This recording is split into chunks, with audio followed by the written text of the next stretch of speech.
Well, it's time now to take a look at all the weekend football action and look back at a big AFL game at the Melbourne Cricket Ground last night. And joining us now from Melbourne, Lou Richards, who's a little worse for wear, I gather, and a man who's no stranger. You mightn't have known this, Lou, to the Newcastle territory, our very own John Raper. Good morning, Chook. Good morning, Steve. Good morning, Good morning, Lou. John. Good morning, Stephen. You had a big night last night, Louis. Well, we didn't finish till late, but, you know, as I said the other day... You did it again. You did it again. I know, I tipped Collingwood and put the kiss of death on the Magpies, but I mentioned the other night, or the other day on the show, that so often these games are built up so big, like this one was, and they turn out to be fizzes. And it was a fizzer because even though Carlton only won by 33 points, it should have been a lot more. You know, these sides met 100 years ago and Carlton won by 8 points, but last night the Blues gave Collingwood a football lesson. But it was a tremendous spectacle there with the fireworks at the beginning and all the legends going around the ground before the match started. And, of course, there were 83,000 people there, and that was, that made it really great. And, of course, Collingwood got off to a bad start. They kicked badly, but once Carlton settled down, they were just superb, and their defence was unbeatable. Collingwood had no hope. Their attack had no hope against them. And, of course, Greg Williams played a sensational game in the centre and proved that all the money that Carlton spent on him is certainly well worth it. Yeah. But no doubt, Steve, the match winner was Steve Kernahan, the captain, kicking 7 goals at centre-half forward. He was the inspiration to the team. Lou, it must have been quite an emotional time for you and other people whose links with Collingwood go back so many years. Well, it is emotional, particularly when we drove around the ground with the legends in the cars. And, of course, you get a little lump in the throat, and I think Chook knows what I'm talking about. When you play in these big matches, you really feel it, and you get the butterflies in the tummy, and you feel as though you want to run out there and start playing. But, of course, age had something to do with that. Funny you should mention that, Lou.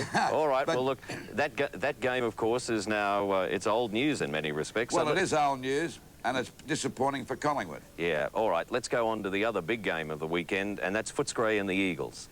Well, if Footscray win this match, and their form says they should put up a pretty good show, they'll go to the top outright leaders. And that, when you think about that, that's an amazing thing, because 2 years ago, the AFL wanted to tip them out the competition virtually by merging them with Fitzroy. Now, they're sitting on top of the league ladder, and you've got to give the administration and the club a lot of credit for that.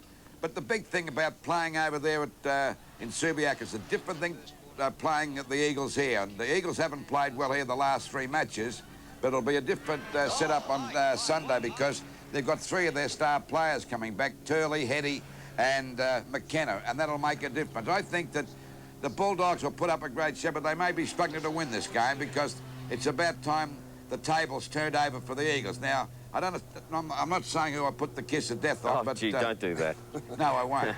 All right, my friend, now, look, if you're a legend in your own time down in Melbourne, I want you to know that John Raper is a legend in his own time in the area from which we're broadcasting this morning, the Lake Macquarie, Newcastle area. May I say this, the scenery looks fantastic. I'm not a legend, I was a legion at my own lunchtime. No, well, this guy actually played some of his football up here, did you not, for Curry and Western Suburbs in Newcastle? Yes, and had a great time up here. And of course, the Newcastle area has produced some great footballers over the years. They certainly have, Steve, particularly blokes like Johnny Sattler, Eddie Lumsden and Brian Carlton, and they're still producing great footballers. Well, of course, you've got Rod McCormick and you've got Paul Harrigan, 2 of the fellows who played in the State of Origin, for which I'm sure you're claiming some credit with that result on Wednesday night. I must say I will claim some credit, because we were so proud of the boys, the way they went into the match.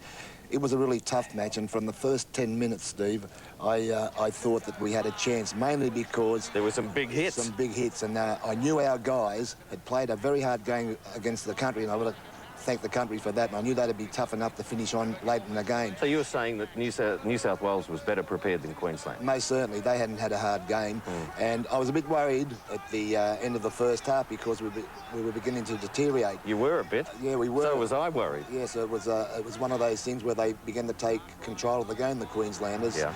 But I've got to throw back to Wally Lewis and say that they desperately needed Wally Lewis in that 5/8 position. Yeah. What I was worried about more than anything was when Daly and Clyde went off, Steve. Yeah. Because that disrupts around the scrum base, and but I must get back to a young fella called young Simons. A lot of people have been saying he should have run a lot more, and I don't think so. He carried out the instructions that he was given by the coach, and for his first interstate game, he done very well. All right, we've got the second half of the split round. Steve, could I ask John a question? Of course you can. How could I stop you, Lou? Mal Meninga, he didn't play so well. That was a bit disappointing, wasn't it? He's having a bit of an off-season, Lou, and he's not playing as well as what he did last year. Well, I don't think that's a good thing, really, because we're going to play that tough game up there in Brisbane at Lang Park, and Mal will rise to the occasion, there's no doubt about that. And I noticed today that he's moving into the second-row position down there with Canberra. I can hear a whistle coming on, fellas. Thank you, John. There it is. All right, Lou, talk to you next week. Where's Liz? I want to say good morning to Liz. Over here. You look lovely today. The blue ocean in the background really suits your complexion, darling. Wait till you see the swimsuit, Lou. You're wearing a swimsuit, Liz. No, I'm not. Liz might. I said Liz. I feel very nervous, Lou. That's all I want to say. What about his new tailor?